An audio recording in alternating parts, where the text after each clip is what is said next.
7 வயது மகளை நட்சத்திர உணவகத்திற்கு அழைத்துச் சென்ற தந்தை.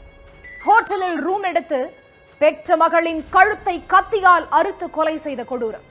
ரத்த வெள்ளத்தில் கிடந்த மகளை பார்த்து கொண்டே தற்கொலைக்கு முயன்ற தந்தை. ஆசையாக பெற்ற மகளை கொலை செய்யும் அளவுக்கு அப்படி என்ன ஆத்திரம் நடந்தது என்ன?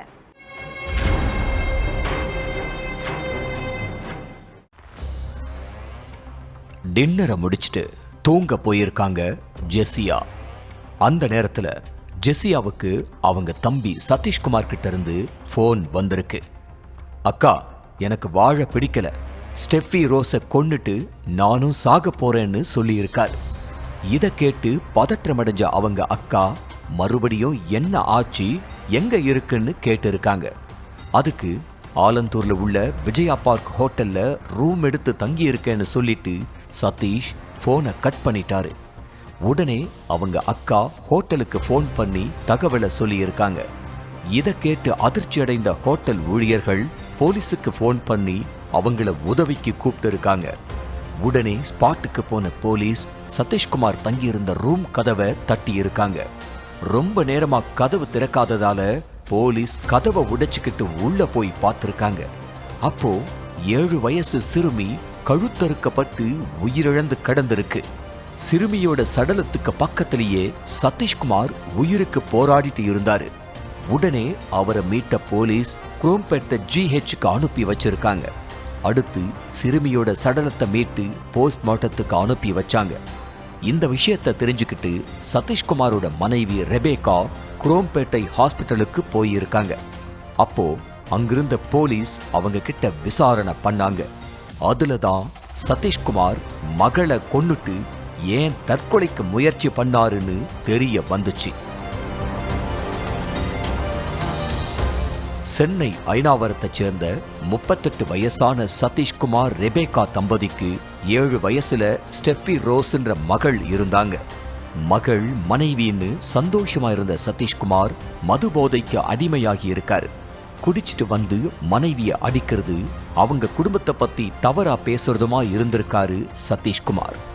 ரெபேக்கா ஏழ்மை குடும்பங்கிறதால அவங்கள ரொம்ப தரம் தாழ்த்தி நடத்தி இருக்காரு. இது ரெபேக்காவோட மனசை ரொம்ப பாதிச்சிருக்கு. இதனால கணவன் மனைவிக்குள்ள அடிக்கடி பிரச்சனை வந்திருக்கு. சதீஷ்குமாரோட அட்டூழியம் நாளுக்கு நாள் அதிகரிச்சதுனால ரெபேக்கா தன்னோட மகளை கூட்டிக்கிட்டு தாய் வீட்டுக்கு போக முடிவு பண்ணியிருக்காங்க. இதை பத்தி சதீஷ்குமார் கிட்டையும் பேச்சுவார்த்தை நடத்தி இருக்காங்க.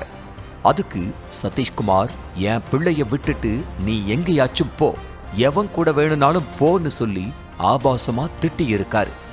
இதை கேட்டு கடுப்பான ரெபேக்கா கணவன் கிட்ட வாக்குவாதம் பண்ணிட்டு மகளை அங்கேயே விட்டுட்டு தாய் வீட்டுக்கு போயிட்டாங்க.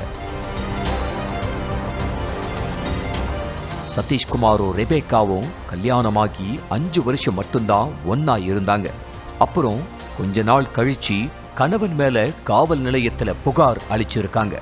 சதீஷ்குமார் கிட்ட வளர்ந்தா என் குழந்தையோட எதிர்காலமே வீணா போயிரும், இதனால குழந்தைய நான் வளர்த்துக்கிறேன்னு சொல்லி இருக்காங்க.